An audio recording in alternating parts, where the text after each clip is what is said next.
Susan, you got the recording going? I just turned it back on, yes. I'm going to send a little message so that everybody sees it in like a little disclaimer message in the chat box. Good. Notice that John has joined us. John Matranga, welcome, John. Thank you. Good to be here. All right. Okay, good afternoon, everybody. This is Rudy Shankar. I'm the Director of the Energy Systems at Lehigh University, and we will be presenting as part of our energy seminar series that we hold on a bi-weekly basis, a fascinating topic called intelligent virtual power plant. Those 4 words are pretty powerful and very trendy too. Nowadays, there's a lot of talk about virtual power plants and having intelligence behind it is what the speakers today, Alberto Colombo and John Rogers, will talk about. Now, what is a virtual power plant? You know, with the proliferation of distributed energy resources, solar on your rooftop, for example, or batteries that could be part of your storage resource at home, and your electric car, of course, they all can have distributed resources that can be, in an intelligent way, when aggregated, could be used as a power plant in itself. Now, this is not fiction because many states have actually put together pilot programs to test this concept. New York and California are 2 prominent states that have taken big steps in that direction. And the speakers today, who have been pioneers in this area, have been working on this for the past 2-3 years, and need to kind of also acknowledge the role DERNetSoft has been playing in this role. And I also want to point out that Lehigh University has a small role to play. Our capstone students have been working on this for the last 2-3 years and coming up with some of the metrics. And one of the speakers, John Rogers, is actually a graduate of this program, and so you'll hear more about their qualifications. Let me introduce Alberto Colombo. He is the CEO and founder of DERNetSoft. It is a software as a service company, and Alberto is one who has taken this product, the total distance right from conception to where it is today. First, working with the California Energy Commission through their EPIC program. And right now, of course, he has now been successful in putting together this product for several companies in the California area. He's presently in Italy, but he'll come back soon to stateside. Now, John Rogers is a graduate of our program in 2018, and he has a computer engineering degree from Lehigh University. And John has not only worked as a capstone student, but now he manages capstone students, you know, in the progression of this project. So it's really an exciting time to be hearing about this. It's an exciting time for us to acknowledge the assistance that John and Alberto have rendered to our program here at Lehigh University. So Alberto and John, the floor is yours.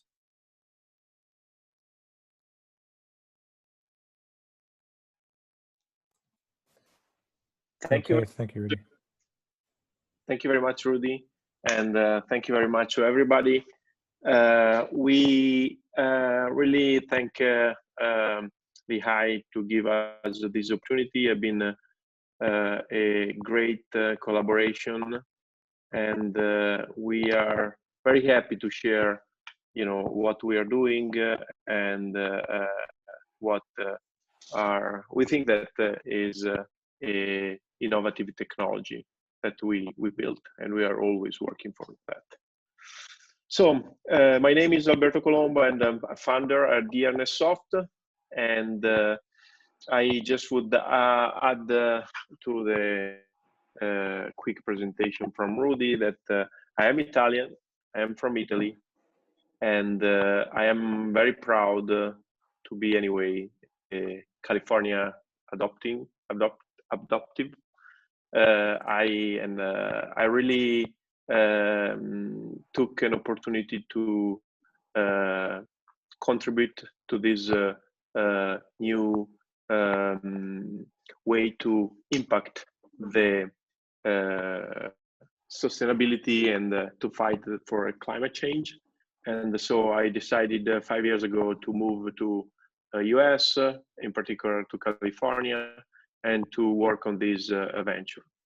And after 5 years, I'm really proud to present this what my company is doing, and share with you, because I think it's very important, and it will be key in the next close future.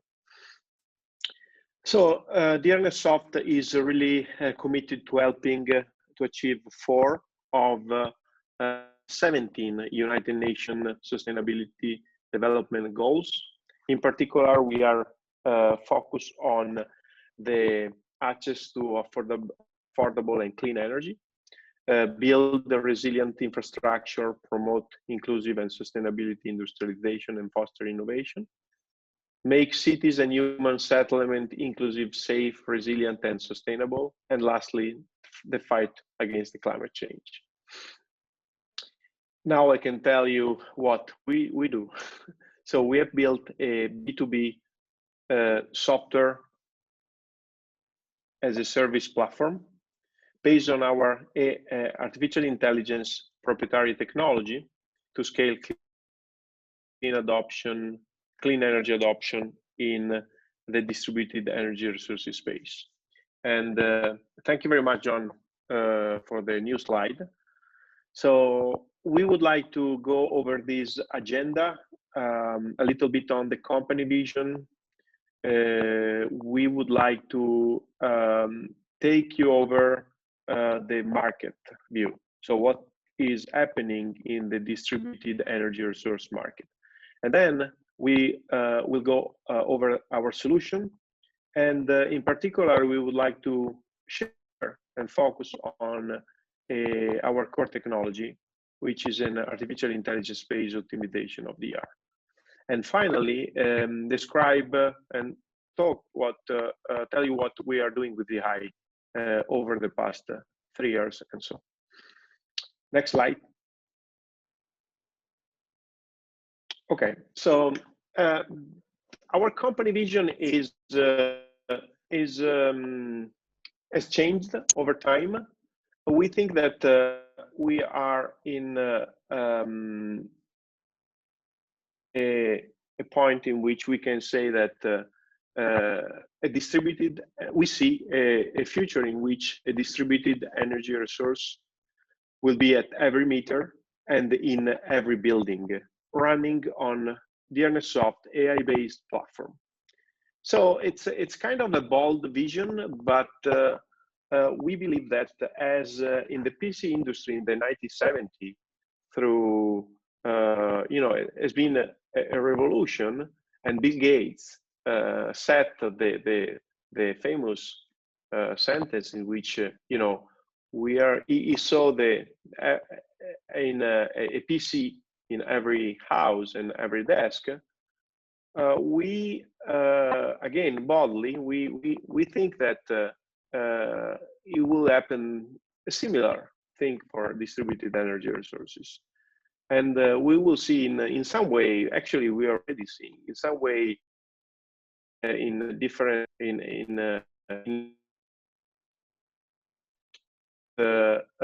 everyone will install, will use some sort of clean energy resources. Next slide.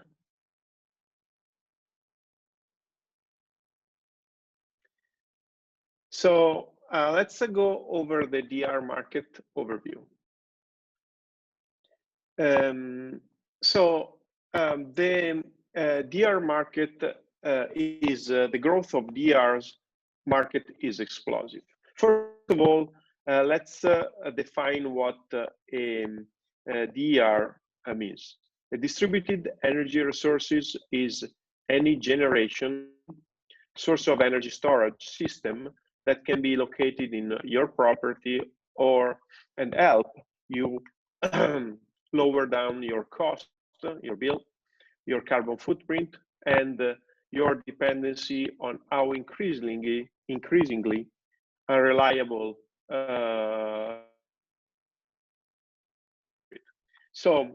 For example, we are talking about PV solar or other type of generation, such as fuel cell, battery storage system, and even electric vehicles. And if we see some trend on the market, we can see that over the past 2 decades, distributed energy resources adoption has been accelerated considerably due to climate change, lower cost of technology, and the needs of governments and corporations to meet sustainability goals, driven in large part by citizens and customers' demand. And today, DERs are becoming commonplace in our life, from residential solar and storage to commercial level energy generation, even to smart meters or electric vehicles. DER adoption has only begun, and we believe that it is poised to change our lives in the next few decades, in the same way that the oil industry changed it a century ago, 100 years ago. Finally, another important trend is about the needs to meet the public's demands for clean energy solution and to address climate change. So government agency and the corporate world has now set ambitious sustainability goals. And we can go to the next slide. So all these trends have been picture a future growth of DRs in the next year. So we can see that Navigant Research is forecasting a global annual revenue from DR capacity to grow up to 650 billion in 2028, with a annual growth rate of about 16%. This year, for example, we are forecasting to give you some number, a capacity of 200 gigawatt of global DR capacity, which will grow up to 500 gigawatt of capacity by 2030. So the US peak load is currently 700 gigawatt. And if we think about 500 gigawatt, it means that 70% of the total US load could be met using DRs alone. So that's really something that is I think really important to keep in mind, and it's something that will really impact everyone's life in the nearly future. Next slide. So to give you a better understanding of the market, I think policy is one of the main component, because we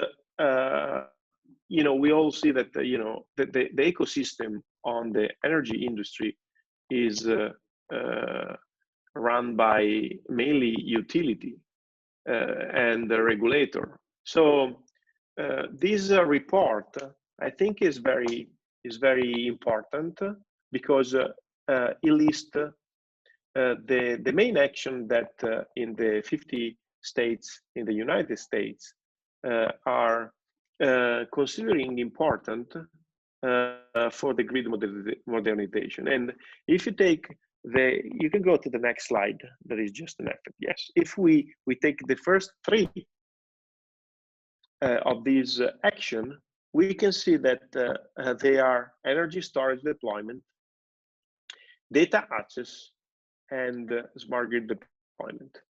And data access is key, because we believe that you know, all the DER deployment, planning, deployment, and also operation really start from sharing data on the utility. So you can go to the next slide, in which we can see, and yes, we can see the situation about the United States, the states which are considering or working on data access policy. And we see that at least 26 states and DC have considered rules for access to customer energy usage since 2018. And I can tell you that you know, we are working with many utilities, and we have seen a lot of difference, but we see a trend of willing to share more data on retail of their customer, to allow new business model to come up, allow companies to really help them to scale up the DR as we are doing. The next slide instead describe how the market is moving. So data access is important because, you know, give us the data that we use to provide our services. On the other side, the market policies are important because they define how we can what service we can provide, and most importantly, how we can monetize that. How the end user customer who owns a DR, who finance a DR, can monetize that. And we see that, for example, we have seen across the nation start moving regulation on, for example, DR aggregation. There are some few proceedings about the definition of this role and how an aggregation of DR can participate in the market. I think that FERC order 2222 just came up a few weeks ago, and it is a thing that will impact the next next years, in terms of how we can allow aggregation of distributed energy resources to participate into the wholesale market. If we looked at specific states regulation, we think that California is probably, with New York, the most advanced. They are already deploying mechanism to leverage distributed energy resources to provide energy or frequency regulation services. But it's really a new or a first example on how each state will then try to put in place regulation, a new market that can leverage this type of resources. And if we go to the last slide, we are going to end this segment talking about what all I described is creating, which is a new business model which can scale into states and into the nation. And I'd like to share, I guess, the three main business model that we have seen. The first is what we are talking about today, which is how we can use a DR aggregation to provide a virtual power plant services. And that's mainly on behind the meter DR asset that can be grouped together and orchestrate to be connected and to provide services to both distribution or transmission grid. The no-wire solution, it's another use case that it is very important because it allows a utility to study alternative solution than a pure capital investment on upgrading the grid, and it will allow instead using DER to provide services in during a stress of the grid when today peaker plant are used instead, or when because of this critical load for few times of the year, it will be required an upgrade of a substation, which is very expensive. So now the utility are looking into the potential of the DRs in their territory to see if they can avoid capital investment, as I said, using such DRs. And the last business model is more on the operational side, so on how we can leverage DRs to make sure that the integration into the grid is smooth, and all the renewable energy that we are using don't create any issue on the electric grid. So I think I'm done with the overview of the market and the new business model. Now, if you go to the next slide, I will hand it to John Roger, which will talk about our solution. Yeah, thank you, Alberto. So before we get into the solution that we offer at DERNetSoft, let's try to package, some of what Alberto was talking about into more succinct challenges that exist currently for a variety of different stakeholders. So generally, a new disruptive technology in any market can bring problems, issues, or challenges, and obviously the energy industry is no exception. So specifically with DERs, we see that expanding adoption of these behind-the-meter assets, spreading these challenges across a multitude of different energy industry stakeholders. So for example, you may think that having a solar array on your roof or battery storage in your garage is inherently a good thing, and that you're saving money, and that the energy that you're generating is actually feeding the load of your house or your office. A lot of the times that's not always the case, and many customers can actually lose money on their DERs because they're not operating in an optimized fashion 100% of the time. So many companies, project developers, and technology vendors are good at installing on-site solar or battery storage or combined heat and power, but there's less of a focus on the equally important but much less exciting task, which is the management of those DERs. So many DER owners just want their projects to generate kilowatt hours, but they don't really think about or have the ability to determine whether the DERs are optimized and are actually creating the value that they're looking for. Oftentimes DER suppliers are incentivized to build as big a system as possible and to generate as many kilowatt hours as possible. But sometimes too many kilowatt hours leaving the meter can be a financial loss, especially in the case of a PPA agreement, where the customer pays, let's say, 10 cents per kilowatt hour to the PPA provider, but they're only credited at the wholesale rate of 3 cents per kilowatt hour when they net energy meter back to the grid.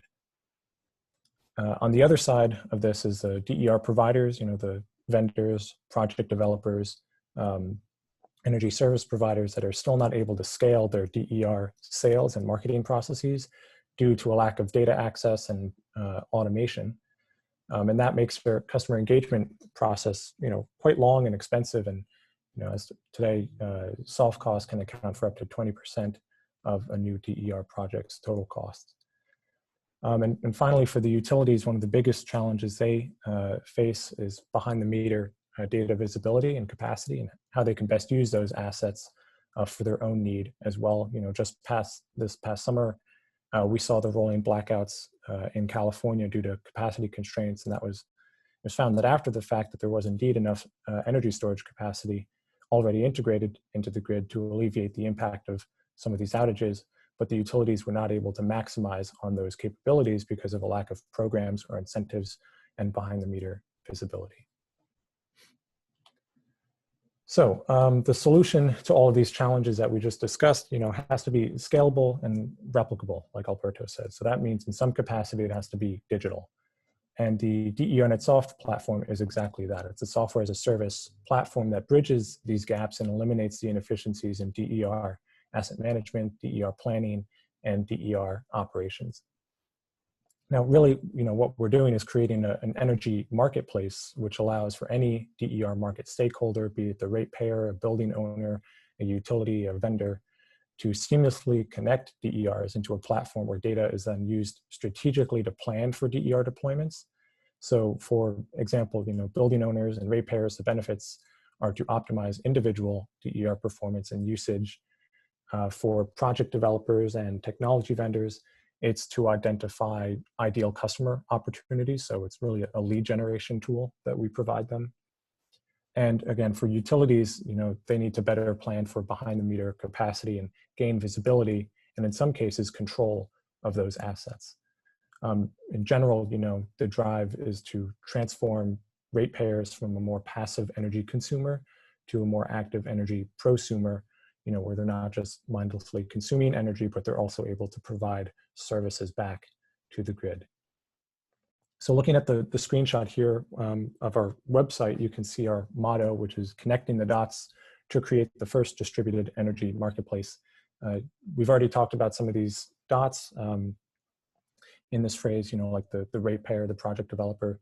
But I just want to finish this slide by also mentioning that cities or communities are a separate but unique dot in this equation. You know, they're not just building owners themselves, they have city hall, fire stations, public libraries, but they also do represent their constituents through public policy. So they're not just looking at the monetary side of things, but also have a vested interest in advancing energy and environmental policies. So really, we're using cities and communities as almost a sales channel you can think of to scale our approach and combine energy stakeholders into more logical groups. Okay, so we've already, you know, mentioned our overall goal and vision, where we see the market going. Now we can transition to more of what we do and how we do it. So the process that we see is one that starts with customer engagement. That can be us marketing our own campaign, signing up customers.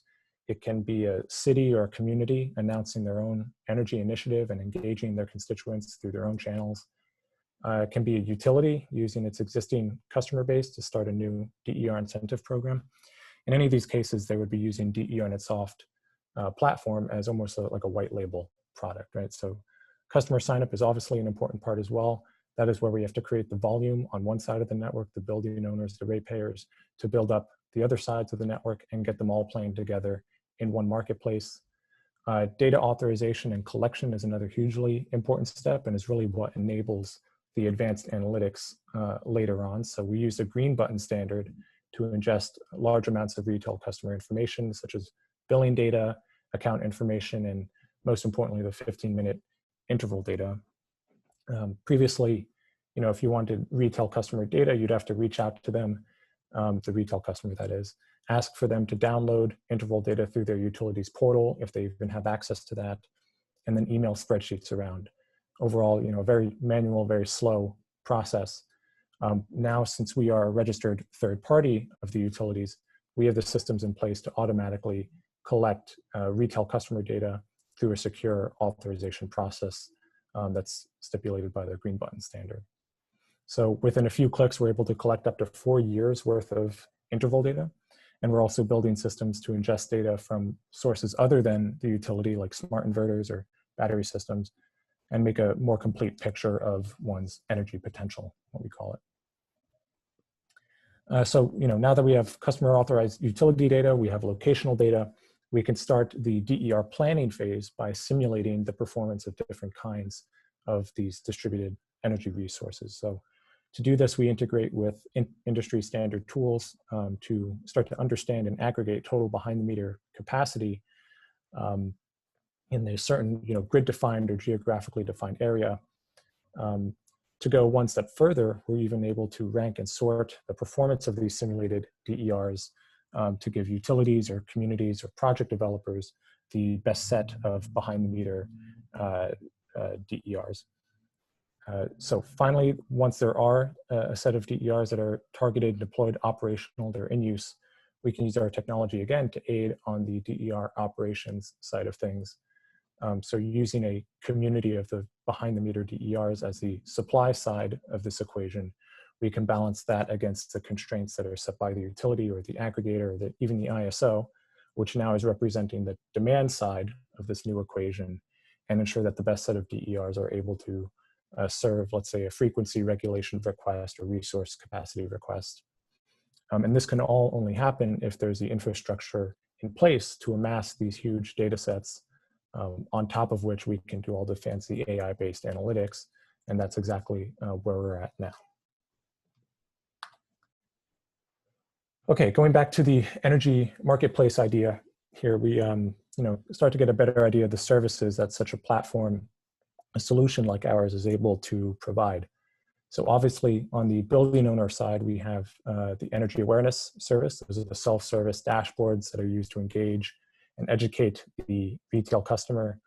On top of this, we also provide the building benchmarking service for building owners who own buildings that are larger than 50,000 square feet. In California and other states beyond, these building owners are required by law to disclose energy usage information. And since we already have the data, we can help these building owners with compliance reporting. Like I said before, we also provide the technical and financial level 1 DER analyses for both the building owner side of the network to engage them, educate them, reveal their energy prosumer capabilities. But we also share these level 1 analyses with project developers to give insight to what projects are the most attractive to them. We call these level 1 DER analyses because we're not necessarily trying to compete with project developers or their own proprietary modeling tools, but rather give them a set of leads that they can filter against using their own internal requirements and perform their own analyses on. And that can greatly help cut the cost of the feasibility analysis stage that they usually have to start from scratch. On the DER monitoring side, we provide services for our customers like Kaiser Permanente, who already have deployed many behind the meter DERs. This kind of points back to one of the challenges I mentioned a few slides ago, where you would think that just having the renewable DER is inherently a positive thing. But Kaiser is a good example of the complexity that is brought by owning such a large fleet of DER assets. Most of their DERs are under PPA agreements, and we help them ensure that they're being billed for each month for the correct rate, that the kilowatt hours that they're being billed for matches the data stream that we see directly from the inverter, and that costs are escalating correctly throughout the lifetime of the PPA. We also see in this diagram, one of the players in the market is a utility, and this kind of approach is best suited to provide grid services for the utility. So to use OpenADR vocabulary, we would be considered the aggregator of assets that both receives a request from the utility and then cascades that request to a series of sub-requests for each individual DER that we have visibility on. The bottom line here is that being a software platform, we can take more of this multi-sided approach, which is scalable and provides services to a variety of different customer types. And once we hit a critical mass, that approach can replicate itself across a wide geographic area. Again, scaling community to community, not necessarily single customer to single customer. Okay, so again, our solution is one that is transforming more passive energy consumers to active participating energy prosumers. And it's kind of easy to see that when we group our services by these kinds of categories here. The first is the energy awareness, which is primarily focused on cost saving through avoided energy consumption. And that is achieved through the self-serving analytics, such as a billing breakdown, where we show them not just how much energy they're consuming, but also the pattern in which they're consuming it according to their electric tariff. So I'm sure many of you are aware of the more complicated time of use energy tariffs that are expanding throughout California, but we're also seeing in commercial industrial tariffs a time of use component on the demand charge. So not only are these facilities, paying for the general maximum demand in a month, but they also pay for a peak during the partial peak hours and on-peak hours, which can coincide. So in general, this helps the ratepayer understand when they are consuming the bulk of their energy and demand and how they can shift to off-peak hours. Also in this category is the real-time monitoring service, where we provide 7.5-second interval data for our customers by deploying a special hardware solution on site that streams power readings in real time.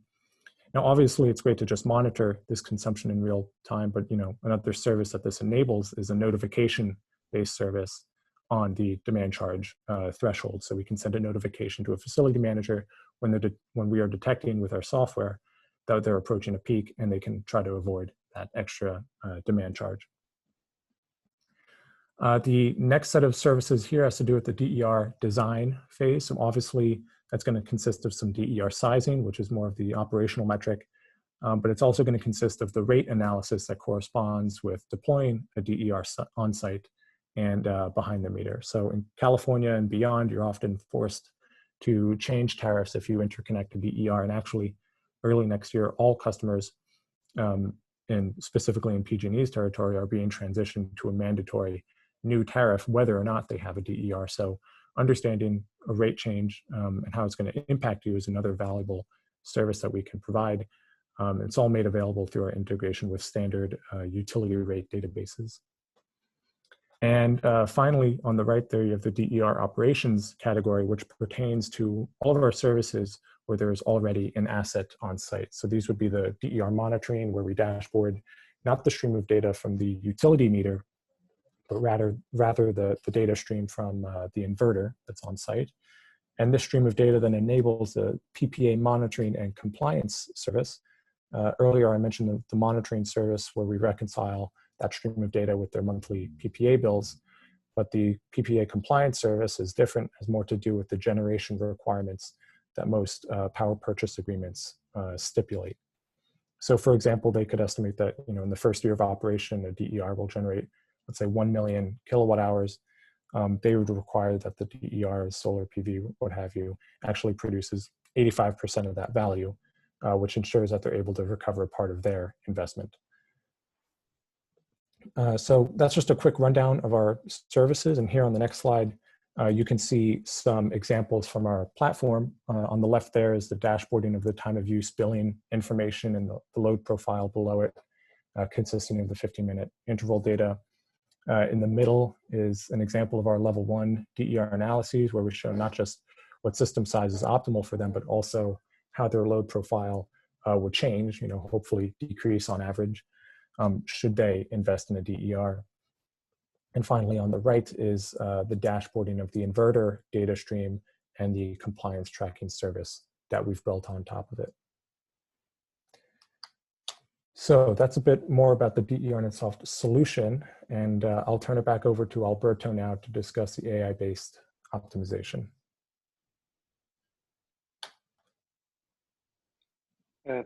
Thank you, John. So you can go to the next slide. I'd like to first introduce the concept of the virtual power plant, which so I took this definition from Navigant Research, which is one of many, just to identify the context. So a virtual power plant is defined as a technology that's based on software and smart grid, which works remotely to combine automatically a number of independent resources into a network. And it uses sophisticated planning, scheduling, and bidding of DRs to provide reliable power 24 hours a day. So I'd like to share how we kind of see and implemented this in our platform. So the concept that we are, or the philosophy or the approach we are taking into the DR's aggregation, you can go to the next slide, yeah, go next, is based on a demand supply problem. So we have a demand which represent and can represent any type of request. Can be a grid event, can be how I want to decrease a greenhouse gas emission in one region, can be what would be the best set of projects to create more jobs. So we see that as really a generic request that has to be fulfilled by a supply, which are our DRs, which we call like contributors. So our technology, and you can go next, provide a AI-based matching algorithm to solve this optimization problem. And as an output, give us the best set of DER contributors that can achieve that request. And then also, as we saw into the platform, you can go next, you can see that we then reach out the contributors, and we provide the customer engagement that we saw before, and then we build and you can click again a feedback loop that then measure and evaluate each contributor. So if you take this chart, you can understand that DERNetSoft technology is a full technology that can provide the engagement of the DR's contributors, the measure and evaluation through a set of proprietary scoring criteria that define the supply, and a AI-based algorithm that match the demand and the request and the supply, selecting the best set of contributors. So this approach is used for both planning and operation, because we provide an optimization which doesn't really cover just operational part, but we believe that is very important also when you have to decide who is your best resources out there. So if you see, you think of what we have seen as a market overview, we can expect to have many different type of DRs into the territory in the next future. So it's we believe that it's very important to pick the best set of DR that can achieve your request or fulfill your request in the best optimal way. And in the next slide, I want to just to give you more detail about our patented technology. So basically, we took a reinforcement learning algorithm to map to be able to implement our technology to fulfill the request, and we can see how it is represented. So there is an environment, there is some agent, there are actions, and there is an interpreter which look at the state and give rewards. So now if we think about, for example, a DR demand response event, and if you think about the DR aggregator, which is the who is overlooking at the program and the overall program, let's say, we have a demand response program, which is the environment, and we have the agent that are the DRs, the distributed energy resources available. Now, if you think about the event, that will be the action. So the action is, for example, a load reduction in a certain time of a day. And then when you see the state is exactly if each or who has decreased the load as requested. So you can monitor the load reduction. And finally, if an agent has been behavior as expected or requested, you can have a reward, which can be points, can be everything. So this is just how we implemented the concept into our platform and how we are using our AI, which is a little bit more complex than these schematics, and it is a neural network. So we really are implementing and bringing automation and feedback loop on the data because it's going to be needed when you are started to have many DRs that you can leverage in your program.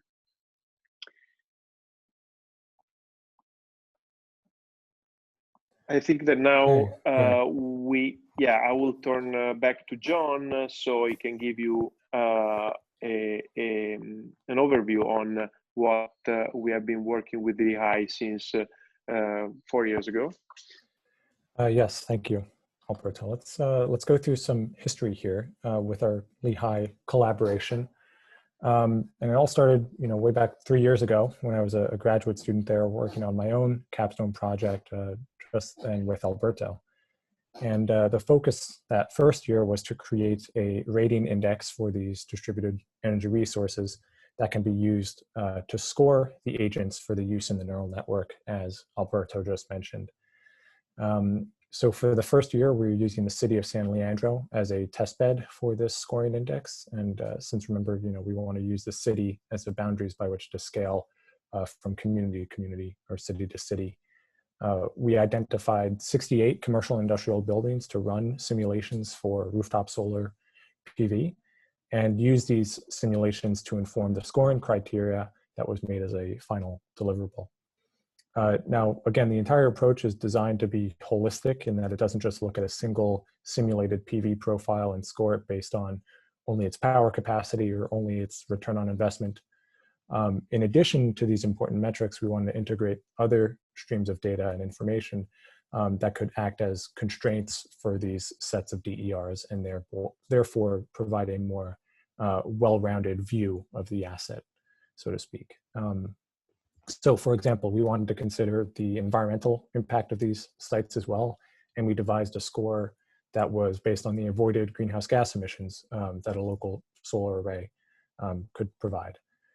Social impact score was a little bit harder to quantify, but we were able to find and apply market research that correlated job creation per kilowatt of solar built. And obviously, social impact is a category that can change and expand over time. So the next year, we had the graduate students expand on this scoring index by integrating battery storage into the mix. So now for each site, we would have an understanding of the solar capacity, but also the battery capacity and the hybrid solar plus storage option. We integrated with the local PG&E hosting capacity analysis as well, which was where they performed a hosting capacity of all of their feeders across their territory down to the single line segment granularity. And that helped us understand how these DERs are going to be affecting the local grid. And that was added as one of the grid constraints that you'll see on the next slide. And moving on to last year's project, those students were tasked with adding electric vehicle charging stations into the mix for the workplaces that were defined for those 68 sites across San Leandro, but also in aggregate across the residential sector of the city. And this added a level of complexity because you can't just readily model the available capacity based on some sort of system size like you can with solar, but they also have to estimate electric vehicle traffic for each of these locations and understand how rates are applied across different types of sites. And finally, we get to this year's ESE project, which is a big switch from the prior 3 years, as it more specifically deals with the utility and distribution system operator use cases. So this year, the students who are Jasper and Dylan working with us are going to be using the past year's work as the supply side of the equation, as Alberto mentioned. And they're going to be going about devising and modeling a DER program designer tool to scale the availability of DER programs that are offered by utilities. And they're going to be using actual data from a subset of our customers who have already deployed DERs on site. So going back, to summarizing a little bit more detail of the last few projects, I wanted to reiterate that this scoring methodology is used for planning purposes and was important, because we need to normalize the performance of different kinds of these DERs. So, they could be accurately compared against one another and provide the maximum value for a set of stakeholders and not just one. Again, taking this more holistic approach means that it has to have a variety of categories and make sure that each of these stakeholders' requirements were integrated and can be accounted for. And you can see that the main categories of operations and financial, et cetera, but also the subcategories for each of those, breaking the operations into facility resiliency, grid load reduction scores, et cetera. This was used as a tool so we could actually change the weights for each of these categories and subcategories to simulate a request from a specific kind of stakeholder. So, for example, maybe a sustainability manager in a city that's planning a new renewable energy initiative would like to weight the environmental impact score higher than the grid load reduction. And they would then see which sites would be, best to target their campaign towards. And just a quick note that all these concepts of scoring agents, applying weights as inputs, and determining best sets of these DERs, it does closely mimic the behavior of a neural network. And in fact, last year when we were starting to actually apply this, to check our methodology, we were getting very similar results as the spreadsheet version that was derived from the student project. So we're very excited to see those results come to fruition. Okay, so getting into more detail of this year's capstone project, again, we are creating a DER program designer, which is going to be a tool that can be used to design, build, and simulate utility DER programs. So you can see the logical architecture there on the right, which shows the program designer that takes a set of business rules, contract management, skill selection, and creates instances of DER programs. So for example, one program would be a resource capacity program. Another could be a frequency regulation program. And each of these programs is going to be issuing a set of requests throughout its lifetime. And the DERs representing the supply side of this new equation are then selected using our scoring and matching algorithm, like Alberto mentioned, to serve each of these requests. So this is the kind of scalable and replicable model that we want to create for the utility customers on that side of the network that face this kind of new problem, providing them a tool to also engage and dispatch these behind the meter resources in the most optimal way. So one of the deliverables that's going to be important this year, it's arguably one of the hardest ones, is deriving a common data model that can be used to create the instances of the most common types of DER programs. So for example, the set of skill selections available to build each DER program can be anything as simple as, does this asset have storage capacity, or it could be more technical fields like acceptable response time or ability to quickly discharge or even forecasted demand in 24 hours or forecasted generation 1 hour ahead. Another way to look at this approach is to think of it almost like as a setup wizard that you go through when installing a new piece of software on your computer, but instead of picking your installation location on your C drive or what notifications you want to be sent by the software you're installing, you're configuring an instance of a new DER program that has unique business constraints, and where each program, request of the program is defined by a set of skills that the utility distribution system operator can specify according to their unique grid requirements. So the students are currently preparing for this by undergoing an intensive literature review to understand what is available or is planning to be available in the market, so that they can piece together the commonalities across these new programs and create that common data model. And we are just wrapping up here with some takeaways before we get to the Q&A section. I think we have about 5 minutes left, but probably end a little early. But like Alberto mentioned at the top, the DER market is growing explosively and could supply up to 70% of the US peak demand by 2030 with those 500 gigawatts of DER capacity. And this growth is going to be presenting its own set of challenges for a multitude of different types of energy industry stakeholders, both for the DER owners and ratepayers, but also the project developers, utilities, and ISOs. Like Alberto mentioned, virtual power plants are imperative, really important for behind-the-meter DER aggregation and optimization. And we see these AI techniques as very suitable to handle the multitude of DERs that are going to be coming online, and participating in DER programs where they can provide valuable grid requests. So with that, we can open it up for Q&A. And thank you everyone for coming. Okay, thanks a lot, team. And it really gives me a lot of pride because I've had 3 batches of students from Lehigh participate. And so I may show a bias here, but this is excellent work. Thank you very much. So time for Q&A, and we're going to entertain Q&A both through audio, also via chat. But just as we do in all past seminars, we'd like to first get the student involvement, get the students to ask questions. You can either unmute yourself and ask that question, first identify yourself and ask that question, and or if you are shy or want to rather go on the chat line, put your question there and Susan will sort through that. And then once the students are done, I'll open it up to faculty and industry participants. All right, so students, go have a go.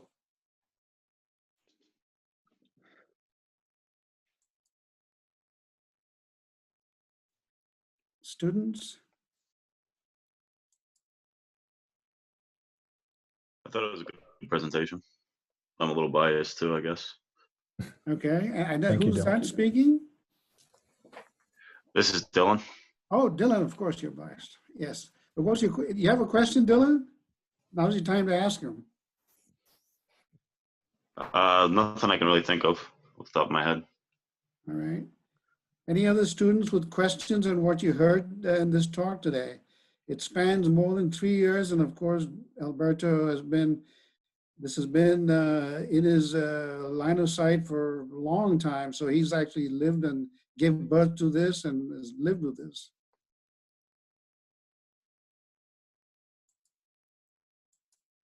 All right, so students don't want to pick up the challenge. I'm going to open it up for questions from the general audience. So again, if you want to use audio, unmute yourself, identify yourself, please ask a question.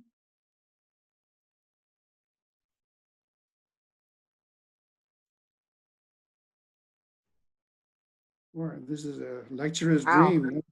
Sorry. Lecturer's dream, no questions. I think that's the first time I've ever seen that. Hopefully that means we answered everyone's questions as we're. Well, that's probably it, you know, I think. See, you did a great job. Surely there's somebody who has a question. May I interject a question? Yes. Yes, please. Jim Daly speaking. You gave the numbers of 700 gigawatts of demand being provided by 500 gigawatts of distributed energy resource. The geography of the continental United States has reasonably good harvesting of insulation along the southern tier. But as you get to the central and northern part, that harvesting capability drops off significantly. So my question is, has your model taken that into consideration in terms of where you're going to get this harvested energy from? Yeah, so like I said during the presentation, we're trying to scale this approach by community or utility territory by utility territory. And we are starting to expand, in some of the southern utility territories that are, more advanced in this, like Alberto mentioned in the top of the presentation, the data access step that's very important. So a lot of utilities in Texas are starting to provide that. And that's kind of how we're able to account for that fact. Yeah, it really depends on the availability of the data access and the protocols that are in place by the utility. Yes, thank you. So I want to pick up on that line of questioning, John and Alberto. Of course, virtual power plants, you did point out New York and California are very active in this space. But what specifically in the marketplace has made this more desirable to look at? You mentioned FERC Order 2222, which was actually released a week or so ago. Can you point out to other factors that have made this more attractive? Well, definitely the cost of technology that's starting to decrease in California and elsewhere. The availability of data and the spreading of the green button standard around the different utility territories, and also the availability and advancement of these standards like IEEE 2030.5 or the extensions to OpenADR that are allowing for DER grid services to be accounted for and taken into consideration more than just the flexible load side of things. Yeah, I would add the big push for reaching the sustainability goals. Many states are pushing really to goals such as 100% renewal by 2035, 2050, but they are still thinking how to achieve that. So we believe that those goals are really pushing everybody, trying to contribute to achieve that. An additional comment, if I might, in addition to the 2030 that you mentioned here a few minutes ago, also if you look at the Energy Bill of 2005 requires compliance with IEEE 1547 and all later revisions. The 2018 revision specifically requires any new installations to have data and communications control capabilities. So let's say the equipment side of it is being fostered and put in place now, so you'll be able to get that data and also interject the control. Exactly, those are the types of standards that we're really leveraging here because again, we're looking at DER aggregation optimization. So we're looking at the whole big picture, not just how do we control a single DER, but what DERs are best suited to be controlled based on whatever is required by the utility. So we're definitely working with those standards to say. Any other questions for Alberto and John? So in this, and you brought that up about aggregation, John, being one of the key enablers, as it were. So can you paint a picture of what, if this were implemented, the two things we want to know is the virtual part, the grid operators always insist on being able to manage the resource, to manage the grid. So this virtual power plant is made up of aggregation of rooftop solars. So in the future grid management, would they insist that this belong to the utility, or how will this work? That would be more on the single utility territories, because you can see today already some utilities that want to control the asset, and that depends on the regulation on the market if they can really control or own, or other utilities that are leaning towards a more energy marketplace, working with aggregators that then aggregate DR.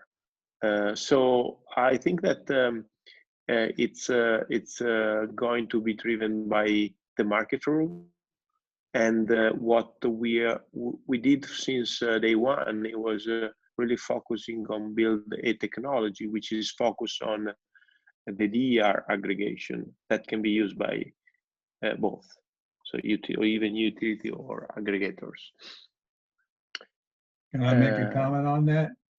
To some Sure. extent, that is already done by the utilities through creative tariff creations that provide savings and cost reductions to users for certain allowances and interconnections or interoperability with the dispatch of the utility. So the utility winds up not owning the asset, but through creative tariffs, gets control of the asset to meet its requirements. Yes, I agree. And just to add what you just said, that we see also a new product such as frequency regulation, which are not probably tied to the tariff, which is the energy part, but is more on how this behind the meter DR asset can provide support or can participate to a new market. And that would be, I believe, more tied to the type of technology or type of response, and less on the type of tariff. So Alberto, again, I'm sorry, this is kind of really interesting here. Now, say a typical rooftop solar owner with battery, and they're not aggregated at this point, but in this virtual power plant scenario, is what an individual homeowner possesses, that is rooftop solar storage, is that a more valuable asset or less valuable or no change, or what's your thought? I think that the rooftop can be seen as a valuable asset that can provide first energy and can save money, as your colleague said, if the utility implements some tariff or incentives first. But then if we see a frequency regulation market or some or curtailment event which get paid for, then if you now have a smart inverter, then you can connect to the grid, and you can be also controlled by an aggregator. So then you can also participate to such program and also create a new revenue stream for you. So it's not just saving as we're doing right now. It's going to be more and more being a prosumer. So have an active asset on your roof that can provide different type of other services. Yeah. Rudy, when you look at this with respect to the SGIP and the desire for utilities to be able to reduce demand at individual meters, and also add in the rooftop. You're looking at a more expansive and well-controlled and regulated, or not regulated cost-wise, but regulated in terms of grid resilience. With the program that's being talked about here by this company, you can see how you can get the best of all worlds. Yeah. A very interesting development. Very interesting development. Yeah, More questions? Rudy, just to add, I think that that's exactly the point. When you want to, or you are able through the technology to control or to look at the single rooftop, we believe that there will be such a large amount of resources that you need some intelligence on how you pick the best one. And that's where an artificial intelligence tool such as ours can optimize that choice. Any other questions from the audience? There's a lot of information these guys have shared.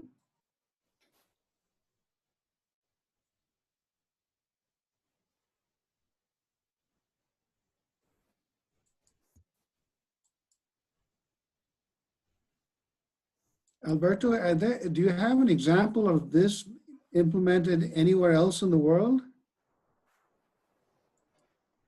We are working to set that up with one of our main customer.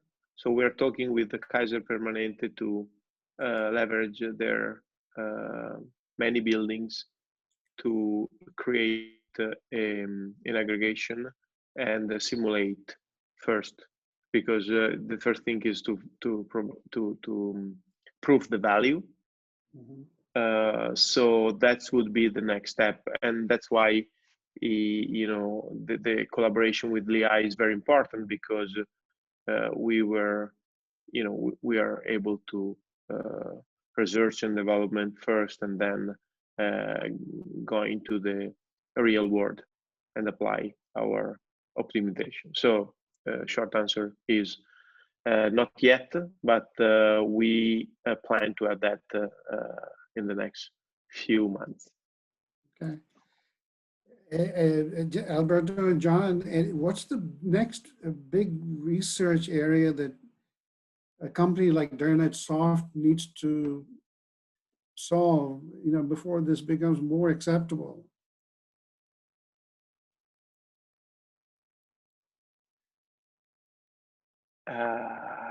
John? Yeah, there's so many. I'll tell you another thing we're working on is this idea of bringing intelligence to the grid edge, where we deploy a hardware and software solution close to the meter and are able to deploy software and artificial intelligence algorithms at the grid edge. And that is a whole different world than providing a cloud-based platform, software as a service. So that's something we're working on in parallel. And it's something we're very excited to continue research and development on and actually bring to market. And I hate to bring up legal issues. You're going behind the meter, and so I'm sure that's not exactly a slam dunk. You have many vendors who probably would not be very comfortable with that. So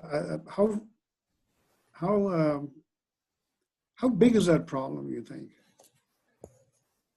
So we are actually always working on behalf of the DR asset owner. So we get data authorization from them, so we can use their data. So we're trying to really work, under all the existing regulation. On regards of vendors, we in our project we work with vendors and we collaborate with them. So again, we use their data on their behalf or authorized by them because they see in our platform a value also for their part. So or either on the planning or on the operation. And also on the utility side, we have seen a lot of regulation on how the energy data are used between them, a utility, and between the vendors or third-party companies. And we still got a few minutes, guys, and I know Alberto is it's approaching 9 o'clock in Italy, but I'm pretty sure if you got some questions for Alberto or John on this exciting talk, we still have some time.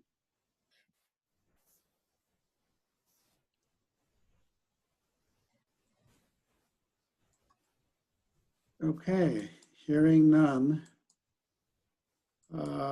Well, hearing none, I want to thank you on behalf of Lehigh University, John and Alberto, not only for this excellent talk, but for the years of support you've given our capstone program. And obviously, John being a former student is now leading the ship in some ways. And I'm really kind of glad to hear that.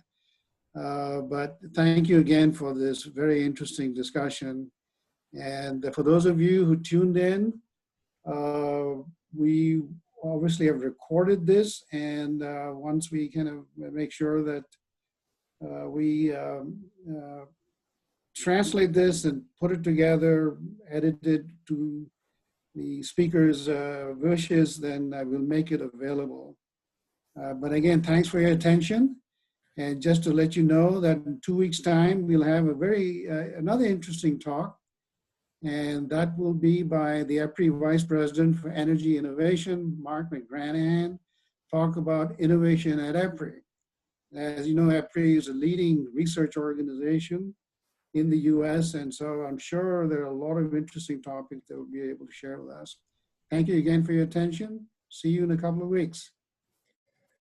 Thank you very much, everyone. Thank you, John and Alberto.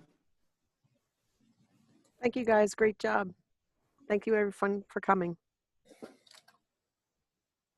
Thank you. Bye-bye.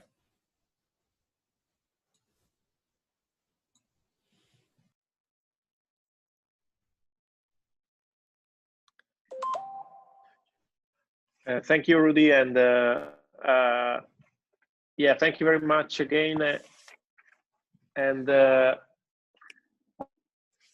we're able to talk more. So, Rudy, if you have my contact or John's contact, and somebody needs more. Okay. Okay. Maybe we can hang around and talk right now. If let's see, or do you want me to do this separately, Alberto? Why don't we do a separate Zoom call, Alberto? Okay, a different day. Hello? I guess I will be separate. That's what they intended anyway. Yeah. All right, Susan, I think it's you and me and a couple of others. So, all right, Susan, thank you much. And everything was recorded, thank God. Yep. Yes. And